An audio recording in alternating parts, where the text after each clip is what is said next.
Why are you still in bed, Claire? Do something useful for once. Jared's voice cut through the morning quiet like a hammer striking metal. I groaned and turned over. I'm on doctor's orders to rest, Jared. I just made breakfast for us. Again with the excuses, he snapped. Pancakes again? I wanted omelets today. Where's your respect for my preferences? You never mentioned wanting omelets. It doesn't matter. I'm going to the diner. Eat your pathetic pancakes alone. I heard the door slam behind him as he stormed out. I sat up, rubbing my temples. My back ached, and my belly felt heavy with the weight of our unborn child. His words lingered, sharp and biting. Breakfast had always been simple. It was one of the few things I still enjoyed before the day's chaos began. It wasn't always like this.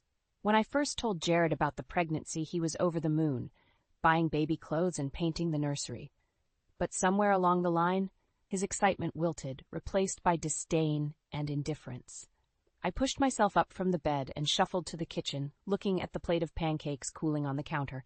Picking up a fork, I half-heartedly nibbled on one, the taste bland and empty. My phone buzzed next to the plate, and I saw a new message from Megan, Jared's sister. "How are you holding up?" she had written. I hesitated before typing back. "Managing. Jared's being difficult again." Her reply was swift. "I'm coming over later. We need to talk." A sense of relief washed over me. Though Jared might be behaving like a different person, Megan had always been supportive. I carried my breakfast to the living room and plopped down on the couch. Reaching for the remote, I turned on the TV for company, something to drown out the silence of the empty house. An infomercial droned on about weight loss supplements, but my mind drifted, recollecting the last few months. Jared's erratic behavior, his late nights without explanation, and how he'd become a stranger sharing my home. When had things gotten so bad? 2 hours passed, and there was a knock at the door. Megan stepped in, her eyes scanning the room with concern. "Hey," she said, sitting down beside me. "What's going on?" I sighed, feeling the weight of my situation pressing down on me. He's getting more intolerable every day. Everything I do is wrong. I can't keep up with his demands. Megan's jaw tightened. "I'm worried about you. You don't deserve this. Have you thought about what you're going to do?" I placed my hand on my belly, feeling a slight flutter from the baby. I have to think about her now. I can't take much more of this. Megan nodded, her expression serious. "You know I'll help you in any way I can, right?"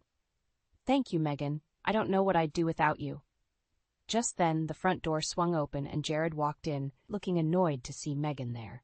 "So, what's this little meeting about?" he scoffed. "Nothing you'd care about, Jared," Megan shot back. Jared glared at her, then turned to me.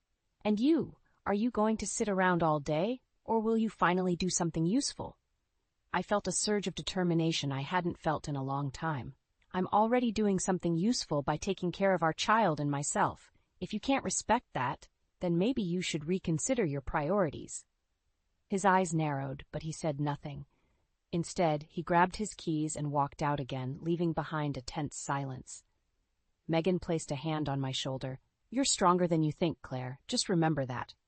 I nodded, feeling a little bit of that strength seeping in. This was just the beginning, but I knew I had to start standing up for myself and my baby. The breaking point was here, and with it, a chance to take back my life. "You're not coming in with me?" I asked, glancing at Jared as we parked at the doctor's office. He shook his head, barely looking up from his phone. "I've got calls to make. You'll be fine on your own." I sighed and stepped out of the car, my hand instinctively resting on my growing belly. Inside the clinic, the nurse greeted me warmly and led me to the examination room. Minutes later, Dr. Patel entered, her smile reassuring. "How are we feeling today, Claire?" she asked, checking my chart. I forced a smile. "A bit tired, but otherwise okay." "We'll do an ultrasound today, see how the little one is doing," she said, prepping the equipment. As the image of our baby appeared on the screen, I felt a rush of emotions, excitement, worry, and a flicker of hope that maybe seeing this would reignite some semblance of care in Jared. "It's a girl," Dr. Patel announced, beaming. "Congratulations, Claire." A girl. My heart swelled with love and fear for my daughter's future. Would Jared be happy? I thanked Dr. Patel and collected the photos of the ultrasound. On the drive back, I couldn't wait to share the news with Jared. Maybe this would change things. Jared, guess what? I said, sliding into the car and waving the photos. We're having a girl. His expression didn't change. He glanced at the photos and then back at the road. A girl? Great. My heart sank. You don't seem excited. Jared shrugged. I was hoping for a son, to carry on the family name, teach him things. I stared at him, stunned by his apathy. Does it matter? She's our child. Whatever, he muttered. Can we just get home? The drive was silent, each mile deepening the rift between us. Back at the house, I carefully placed the ultrasound photos on the fridge, but Jared didn't even glance at them. Later that evening, I set the table for dinner, trying to push aside the nagging feeling of disappointment. Jared was glued to his laptop, barely acknowledging my presence. Come eat, Jared, I called out, trying to keep my tone light. He grunted, not moving an inch. I'm busy. The meal remained untouched, and I ate alone, the chair opposite me glaringly empty. Just as I was about to clear the dishes, Jared finally spoke. You need to understand, Claire, he said, not looking up. This baby thing isn't what I signed up for. Not like this. Not like this, I echoed, anger and hurt bubbling up. What do you mean, Jared? I wanted a son. Someone who could, never mind. He shut his laptop with a snap and stood up. I'm going out, don't wait up. The door slammed shut, and I was left in the emptiness of the house, feeling more alone than ever.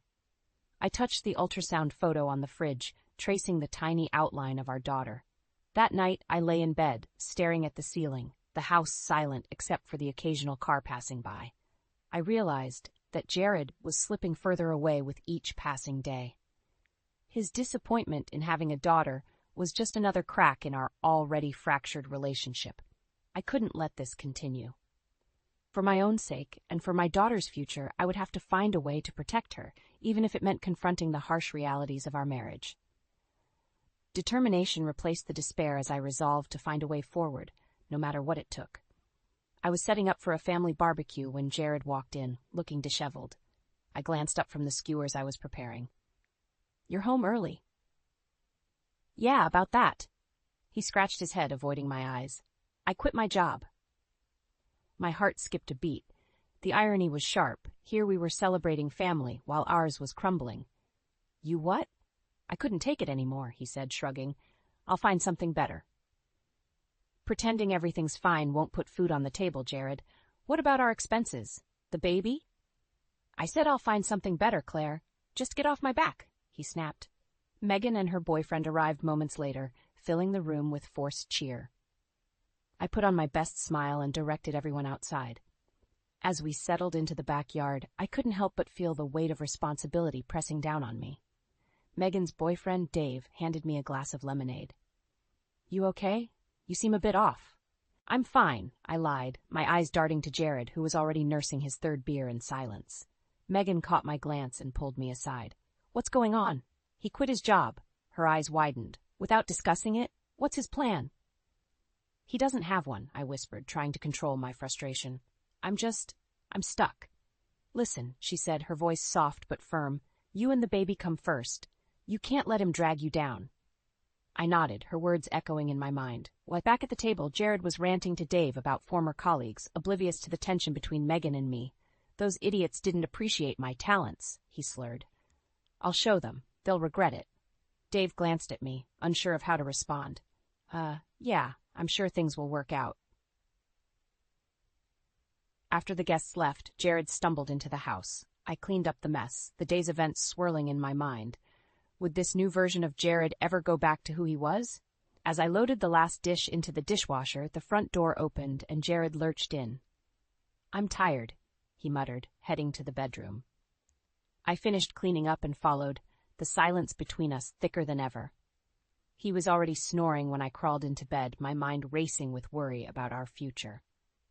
The next few weeks were a blur of Jared's increasing absences and my solo trips to the grocery store, juggling our shrinking finances. One evening, he came back home later than usual, disheveled and visibly agitated. Where have you been, Jared? I asked, trying to stay calm. Out, he said, brushing past me. You can't just leave without saying anything. We need to talk. Talk? There's nothing to talk about. I stared at him, feeling a mix of anger and sorrow. We're having a baby soon? Did you forget? He scoffed. You worry about that. I'm tired of this conversation. His words cut deep. As he stomped off to the bedroom, I sat in the living room, the baby kicking inside me. I realized I couldn't rely on him anymore. I would have to be the strong one for our child's sake, even if it meant facing this journey alone. The next morning, I found a note on the kitchen counter in Jared's sloppy handwriting. "Gone to clear my head. Don't wait up." I crumpled the paper, feeling an anger I'd never known before. His irresponsibility was no longer just frustrating, it was endangering our future. I picked up the phone and called Megan. "I need help. Jared's gone again." She sighed on the other end. "I'm coming over. We need to make a plan." I hung up, determination solidifying in my chest. This had to end. For my baby. For me. The once sparkling promise of our future together had dimmed to a cold, harsh reality. I wasn't going to let him destroy what I had left. I sat on Megan's couch, cradling a cup of tea. She looked at me with concern. "You're not alone in this, Claire. We'll figure it out." "Thanks, Megan. I don't know how much more I can take." Megan's eyes softened. "I've been meaning to tell you something. Jared has always struggled with responsibility. Even growing up, he was always in trouble, always the one making excuses." "And I thought it was just a phase," I replied, feeling the weight of her words. "But this is different. We're about to have a baby. He quit his job without even talking to me." Megan sighed.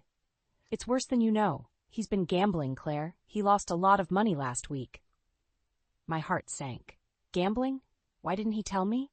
He's too proud to admit he's failing, and he's been hiding things from you, things you deserve to know. I put down my cup, feeling a surge of anger. I'm tired of his lies. I need to start preparing for the baby and stop focusing on him. Megan nodded. "You're right. We need to find a way to secure your future. Have you thought about opening a separate bank account?" I thought about it for a moment, then nodded. "Yes, I'll do that, and I need to talk to a lawyer." "We can find someone good," Megan assured me. "Meanwhile, you should stay with us. It's safer." I hesitated, then agreed. Okay, just for a while. The next day, I visited a lawyer, Sarah Johnson, who came highly recommended by Megan. Sitting in her office, I recounted the events of the past few months. Sarah listened intently. "You have options, Claire. First, we can protect your assets. Second, we need to document everything. Keep a record of his absences, his erratic behavior, everything. Can we get full custody?" I asked, my voice trembling. "We can fight for it," Sarah assured me. "But you must be prepared. Jared will likely contest it." "I'm ready," I said, feeling a newfound resolve. After leaving Sarah's office, I headed back to Megan's apartment. Jared's car was parked outside. Unexpected. My pulse quickened as I reached door. Inside, Jared was pacing, Megan standing nearby, looking tense. "What's going on?" I asked, stepping in. Jared whirled around, his face a mixture of anger and desperation. "Where the hell have you been, Claire?" "I met with a lawyer," I said, standing my ground. "A lawyer?" he scoffed, eyes narrowing. "What are you planning, Claire?" "I'm planning to protect our daughter," I replied, my voice steady. "And myself." "You're not taking her away from me," he growled, stepping forward. Megan stepped between us. "Back off, Jared. This is on you." He laughed bitterly. "Of course you'd side with her. You never supported me." "Because you never gave me a reason to," Megan shot back. "Claire's doing what's best for her and the baby. Maybe you should start thinking about that." Jared's face turned crimson, but he didn't say another word. Instead, he stormed out, slamming the door behind him. I turned to Megan, my heart pounding. "Thank you." "You did great," she said, pulling me into a hug. "We'll get through this." Jared's outburst only solidified my resolve. I wasn't backing down. For my daughter and for myself, I was ready to fight. No more letting Jared's actions dictate our lives. The path ahead wouldn't be easy, but I felt stronger knowing I had Megan and Sarah by my side. The storm was far from over, but I was more determined than ever to come out stronger on the other side. I sat in the quiet of Megan's apartment, feeling the growing emptiness of our old home. My phone buzzed, an incoming call from Megan. "Claire, I need to talk to you. Can you come over?" "Sure. Is everything okay?" "Just come over. It's important." I hung up, feeling a knot in my stomach. Something was wrong. I rushed to Megan's place, my fears intensifying with every step. When I arrived, Megan's worried expression met me at the door. "Come in, Claire," she said, her voice low. I followed her to the living room, where she handed me her phone, displaying a series of photos. Jared and a young woman, their intimacy unmistakable. My heart plummeted. "Who is she?" I whispered, barely able to get the words out. Her name's Lena, Megan replied, her eyes filled with sympathy. I caught them together. The photos felt like a punch to the gut. I can't believe this, I said, my voice trembling. He's been betraying us all along. Megan put a comforting hand on my arm. You should confront him. You deserve to know the truth. I nodded, wiping away angry tears. I will. Later that evening, Jared burst in through the doorway, reeking of alcohol and smugness. Had a good day? He sneered, his expression indifferent as usual. Who's Lena, Jared? I asked, unable to hold back. He froze, then laughed mockingly. Does it even matter? Our marriage has been over for a long time, Claire. You've been cheating on me while I carry your child? My voice broke, anger mingled with heartbreak. Look, Claire, he said, his tone cold. I want a divorce. Lena and I are moving on. I'll give you some money, but that's it. You and the kid can fend for yourselves. You're a coward, I said, stepping closer, my voice more confident than I felt. If you want a divorce, fine, but I'm not taking any of your scraps. I'm taking you to court. Jared's eyes widened momentarily, then he scoffed. Good luck with that. I'll see to it that you get nothing. He turned and walked out, leaving me to collapse onto the couch, overwhelmed by the reality of his betrayal. But amidst the sorrow, a fierce determination took root. I wasn't going to let him destroy our lives. I picked up my phone and dialed Sarah's number. Sarah, it's Claire. I need to file for divorce. Jared's been cheating, and he's demanding a pittance to start a new life with his affair partner. Get all the evidence you can, Claire, Sarah responded firmly. We'll fight him every step of the way. I hung up, my hand shaking slightly. Megan sat beside me, her presence grounding. You did the right thing, Claire. You will come out of this stronger. The days following were a whirlwind. Collecting evidence, meeting with Sarah, and preparing for the impending battle. Jared's arrogance fueled my resolve. He continued his charade, believing he would walk away unscathed. But I had different plans. Megan and I worked tirelessly, documenting Jared's every move. When the day came to face him in court, I felt ready. Jared was vile, but I had found a strength within me I hadn't known existed. As we stood in the courtroom, I glanced at Megan and Sarah, their supportive nods, a testament to our solidarity. Jared's smug demeanor faltered as the evidence stacked against him. For the first time, he looked genuinely afraid. I tightened my grip on the stack of documents in my hand, feeling the weight of justice on my side. This wasn't just about revenge. It was about reclaiming my life and ensuring a future for my daughter.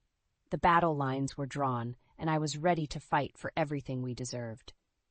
Sarah's office was bustling with activity when I arrived. She greeted me with a firm handshake and a reassuring smile. Claire, we're ready to go over the strategy. Are you prepared? Yes, I replied, my eyes meeting hers. Let's do this. We sat down at the conference table, papers spread out in front of us. Sarah laid out the plan meticulously, documenting Jared's neglect, his affair, and his financial irresponsibility. We have a strong case, she said confidently. Our goal is full custody and a substantial alimony. Jared won't know what hit him. I nodded, feeling bolstered by her confidence. We reviewed the evidence once more. Photos of Jared and Lena, his erratic financial records, and affidavits from Megan and others who had witnessed his behavior. This wasn't just a fight. It was a battle for justice. The day of the hearing arrived. The courthouse loomed large as I walked in, feeling the weight of what was to come. Jared was already there, looking more polished than usual, but his eyes held a nervous edge.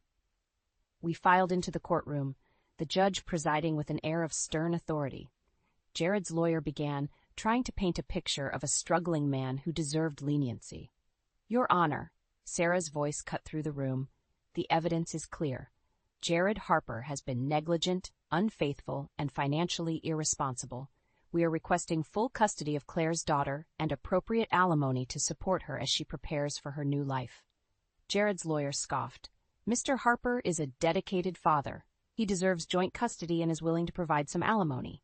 Sarah stood firm. Dedicated? Really? Let's go over the facts. Jared has been absent for a significant part of the pregnancy, spending time and money on extramarital affairs. He quit his job with no notice and has not contributed adequately to household expenses. A murmur ran through the courtroom. Jared shifted uncomfortably in his seat. The judge turned to me. Mrs. Harper, would you like to speak? I stood, hands trembling but voice steady. Your Honor, I've worked hard to keep our family together, but I can't do it alone anymore. My husband has shown time and again that he isn't committed to this family. I want to provide a stable, loving home for my daughter. Jared shot me a glare. Lies! She's turning everyone against me. The judge silenced him with a look. Mr. Harper, you'll have your turn. We presented our evidence. Jared's cell phone records, bank statements, and photos of him with Lena. Megan's testimony was heartfelt, painting a picture of a man who had lost his way and a sister-in-law who was trying to pick up the pieces. Jared's lawyer tried to counter, but the evidence was overwhelming. The judge's expression grew stern as the facts piled up. After hours of testimonies and cross-examinations, the judge took a brief recess. When she returned, her decision was swift and clear.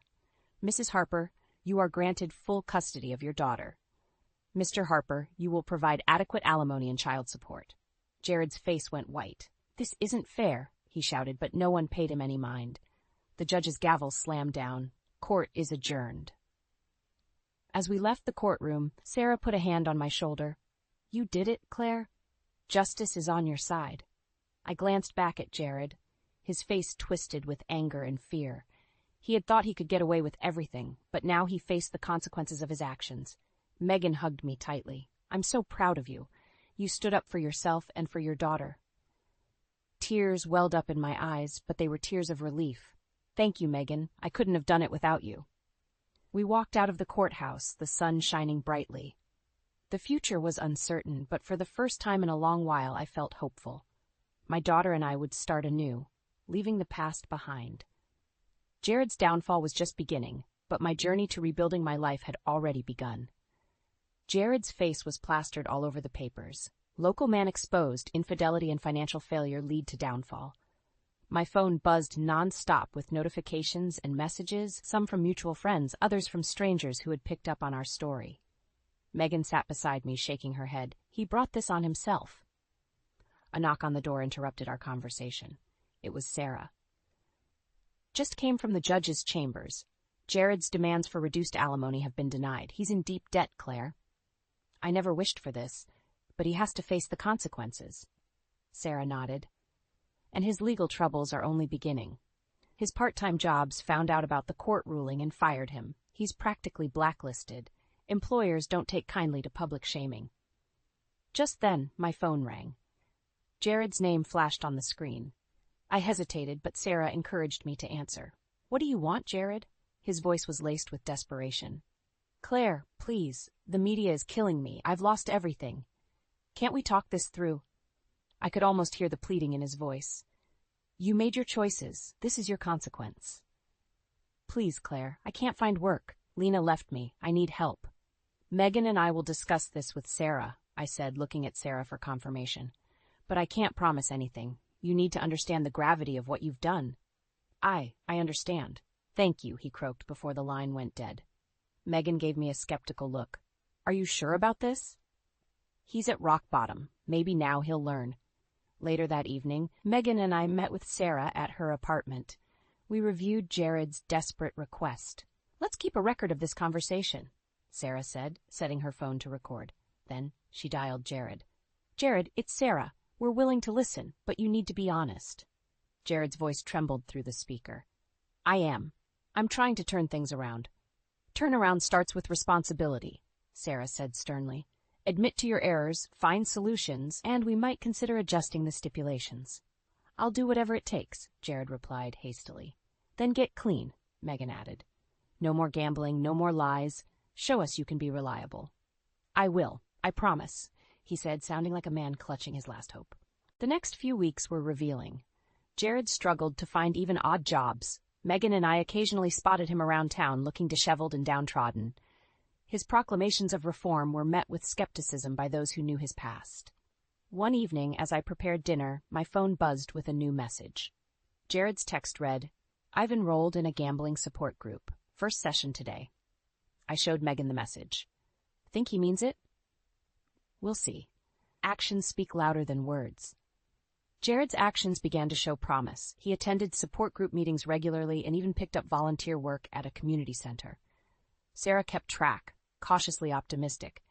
He's making an effort, she said during one of our meetups, but it's a long road. A month later, Jared requested a face-to-face meeting. With Sarah's guidance, we agreed, but kept it public at a nearby cafe. As he walked in, I barely recognized him. He looked more composed, yet there was still a shadow of his old self. "Thank you for meeting me," he said, sitting down. "I know I don't deserve it." "What do you want, Jared?" Sarah asked, keeping the conversation on track. "I need to apologize. I was wrong. About everything. I want you to see I'm trying to change for the better, especially for our daughter," he said, his eyes earnest for once. I nodded. "Prove it, Jared. Words aren't enough." He reached into his pocket and pulled out a worn sobriety chip. 1 month clean. Small steps, but I'm committed. Megan gave me a reassuring nod. "We'll keep an eye on you. Don't slip." The meeting ended with a sense of cautious hope. Jared had a long way to regain trust, but the first steps had been taken. For me and my daughter, a new chapter waited, filled with healing and cautious optimism. I sat at Megan's dining table, sorting through the stack of documents Sarah had prepared. The custody papers were finalized, and I felt a strange mix of relief and sadness. Mommy, my little girl Hannah, toddled over, tugging at my shirt. Her innocent eyes were a beacon of hope in the midst of our turbulent life. I scooped her up, planting a kiss on her forehead. "Hey, sweetie, Mommy's almost done. Go play with Aunt Megan for a while." Megan led Hannah to the living room, setting her down with a pile of toys. "She's growing up so fast." "She is," I said, feeling the bittersweet nature of our situation. Just then my phone buzzed with a message from Sarah. "I've got the restraining order paperwork ready. We need your signature." I placed the phone down and sighed. As much as Jared's recent efforts to change were promising, I couldn't take any chances with Hannah's safety. A knock on the door interrupted my thoughts. I opened it to find Sarah standing there, her expression serious. "Claire, we need to talk. Jared's been making some disturbing comments in his support group." I frowned, letting her in. "What kind of comments?" Sarah glanced around, ensuring Hannah was out of earshot. "He said if he couldn't have custody, he'd take drastic measures. We need to act fast." Fear rippled through me. "Do you think he'd try to take her?" "We can't rule it out. We need to ensure you and Hannah are safe." As we discussed the plan, another knock sounded. I opened the door cautiously to see Jared standing there, looking agitated. "I need to see Hannah," he demanded. "You can't just show up unannounced, Jared," I said, blocking his view of the inside. "I'm her father," he growled. "I have rights." "Not without proper arrangements," Sarah said, stepping forward. "Leave now, or I'll call the police." Jared's eyes flashed with anger, but he turned and walked away, muttering under his breath. "Stay alert, Claire," Sarah warned. "He's unpredictable." That night, I couldn't sleep. Every noise made me jump. Around midnight, the sound of a window creaking open set my heart racing. I grabbed my phone and dialed 911. A figure appeared in the hallway. "Jared, I just want to see her," he whispered harshly. "Get out now, Jared," I yelled, clutching Hannah close to me. Within minutes, the police arrived. Officer Mark Anderson, the responding officer, assessed the situation quickly. "Mr. Harper, you're under arrest for violating the restraining order." Jared struggled as they cuffed him, shouting, "I just wanted to see my daughter." As they led him away, Hannah stirred in my arms, her innocent eyes opening briefly. The sight of the police lights outside startled her, and she began to cry softly. Megan rushed in, wrapping us both in her arms. "It's over, Claire. He can't hurt you anymore." The next morning, Sarah came by with the final documentation for the restraining order. "This ensures he can't come near you or Hannah. If he tries anything again, there will be severe consequences." I signed the papers with a shaking hand, but a sense of finality and relief washed over me. Megan set down a plate of breakfast in front of me. "Here's to new beginnings. You and Hannah deserve peace." I smiled, looking at my daughter now playing with her toys, unaware of the chaos that had just unfolded. "Thank you, Megan, for everything." "Always," she said, squeezing my shoulder. That evening, Megan and I sat together, reflecting on the past few months. "It's been a tough journey," she said, "but look how far you've come. I couldn't have done it alone, and now it's a fresh start for us." Looking at Hannah, peacefully sleeping, I felt a renewed sense of hope. Jared's toxicity was no longer a shadow over our lives. With the legal battles behind us, it was time to rebuild and move forward, fostering a life of love and safety for my daughter. Finally, we were free to create our future, unburdened by the past.